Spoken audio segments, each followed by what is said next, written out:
I just wrapped up the season finale for The Last of Us Season 2, and I mean, low-key, this was actually a decent episode. It was better than maybe some of the stuff that I had seen previously, at least in my opinion. The recreation of a lot of areas was very nice. The rain was nice. The scenery was nice. Cinematography was nice. Once again, the music, great. I say this every week. I mean, I feel like I say this every week, but it's the truth. I mean, I enjoyed a lot of that stuff. Jesse really carried the episode for me in a lot of the areas. I thought Jesse's presence this episode in particular was really good. I mean, I think the actor that portrayed Jesse did a wonderful job. I think Jesse's character overall just improved even more so from the character in the game. We know that Jesse is a leader. He's a caring person. He tries to do the right thing, and we get that sense in the game, and we get that sense in the story of the TV show as well. And I really enjoyed his performance this episode. Now, obviously, we're going to talk spoilers in this episode, so beware. But I don't know, there were a few things that I felt like the show was really trying to dig at. I think one of those things was that Ellie and Dina are meant to be together. They're destined to be together. That was one point that they kept hitting. No matter if Jesse's back in Dina's life, no matter that Dina's carrying Jesse's baby, they really wanted the viewers, I think in my opinion, to see that Ellie and Dina were the couple that were meant to be together, not Jesse and Dina. And you get that sense from like Ellie just caring about Dina and wanting to go talk to her and kind of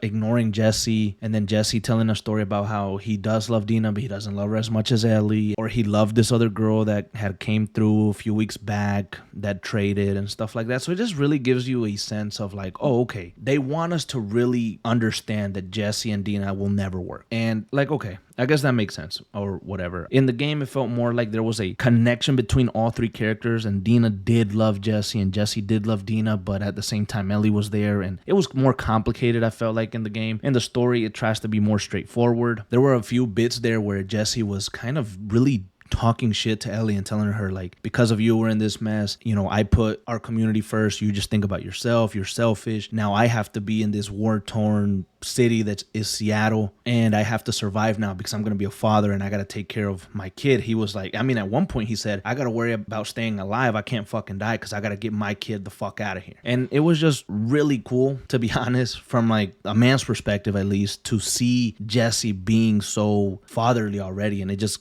goes to his character. It goes to like what his true beliefs were, whether he loved Dina, whether he wanted to be with her or not. He was going to be there for that kid. And I can really relate to that, connect with that. I mean, I really enjoyed Jesse in the video game, and I really liked him in the TV show. I mean, absolutely amazing on all fronts in that particular sense. I mean, I felt it, man. I felt it. And me knowing what's coming, it made it even worse, you know, just seeing how selfless Jesse was. And I don't know, it was just really cool. Ellie at some points, you know, talked shit to Jesse as well, calling him like a hypocrite and things like that. There was a lot of tension between those two characters in particular. One scene that I would highlight is the WLF ended up finding this Scar. He was a younger Scar, like a teenage Scar, and Jesse and Ellie were hiding behind a trash can so they wouldn't be heard. It was like 6 WLF that were killing that one Scar, and Ellie wanted to go out and save the Scar. I thought that was really fucking stupid because, I mean, I get it, it's a teenager or something like that, maybe like a younger kid or something, like you want to maybe help, but I think it goes to show how naive Ellie can be in this TV show. I mean, it's war torn. You've seen what the Scars have done. You've seen what the WLF has done. Why even get into that mess? Why even try to get involved in that mess? Why would you risk your life for him? Like, would the Scar risk his life for you? And I know it might sound crazy or selfish, but you have to be selfish in this world that you're in this world of The Last of Us. It's brutal. For me, instead of making Ellie seem like this selfless hero, like, oh, I'm gonna save all these people, it kind of made her just seem naive, you know? And that's just a theme that kind of follows this version of Ellie throughout the whole story. But that was just one moment that I wanted to highlight. You know, Jesse ends up stopping her, but she gets really pissed off because she really wanted to help that Scar. Then later on in that episode, a kid Scar finds her, tells her people, and Ellie almost gets hanged. So it kind of went to show Ellie that there's consequences to actions. And just because you wanted to help that Scar doesn't mean that the Scar was going to help you. Because that kid literally said, gut her open. And they would have almost killed her if it wasn't for an alarm that went off that we won't get into. And so Ellie ended up escaping. But, you know, she was in trouble. She was about to get killed by a Scar. And she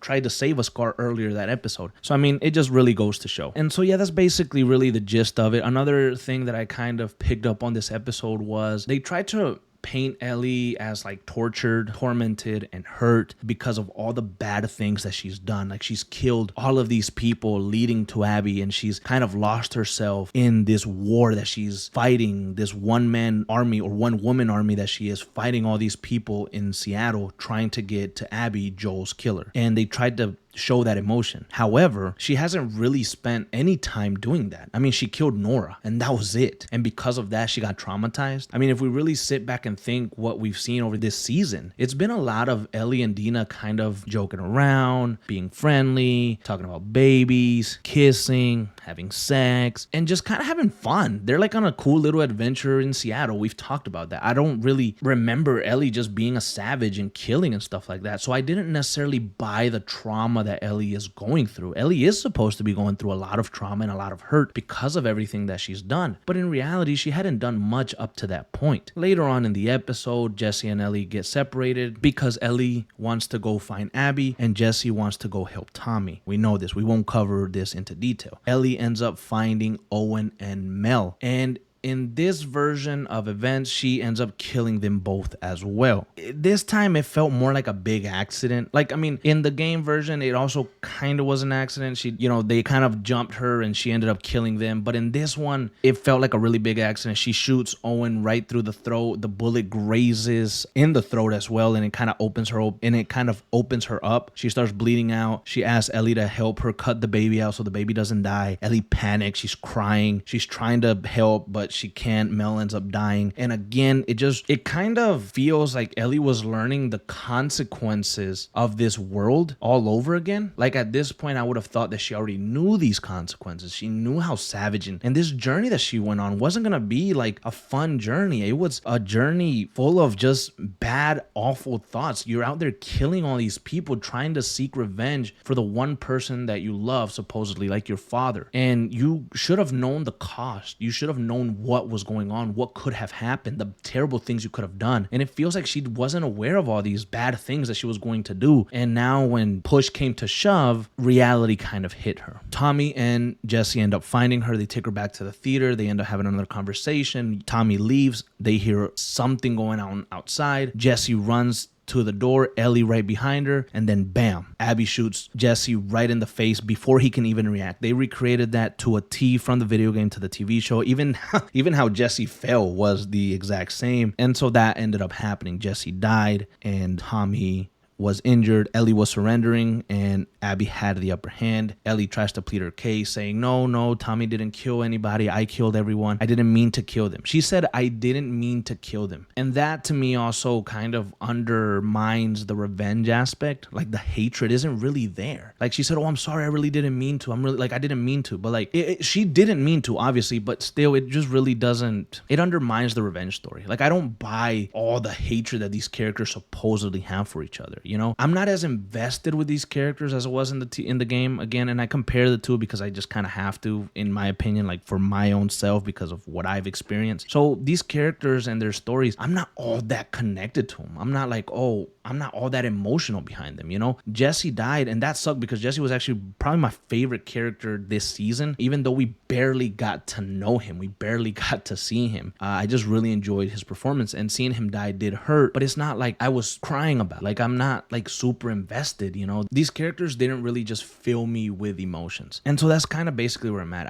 I don't know that I buy anything that's really been going on. And the trauma that Ellie's supposed to face or supposed to have, I honestly don't buy it either because I didn't see much of her savagery or much of her killing and doing all these awful things. One last point before I get out of here. Jesse, Tommy, and all these other characters, I felt like the biggest problem with this season, or one of the biggest problems with this season, was how rushed it felt. It felt like we could have gotten to know Jesse more and Tommy more and just more of these characters, particularly Jesse, though I think we could have really expanded on him a lot more, but we ended up not. I think I don't have such a huge issue with it because I've played the games and I know Jesse's story and I know more of him because of lore and things like that. But if you've only watched the TV show, then who knows? You might not even care all that much for Jesse because you barely even saw him. He's just Dina's ex-boyfriend who got her pregnant. I feel like Jesse Jesse served one purpose and one purpose only, was to get Dina pregnant so that Ellie and Dina could have their happy ending, basically. So if you're just watching the TV show and you don't know anything about the games, then that's what you might think about Jesse. But otherwise, season finale wasn't all that bad. It's what I expected it to be. This season has been what it has been. I mean, it hasn't been mind-blowing. It's just been, to be quite honest. So, yeah.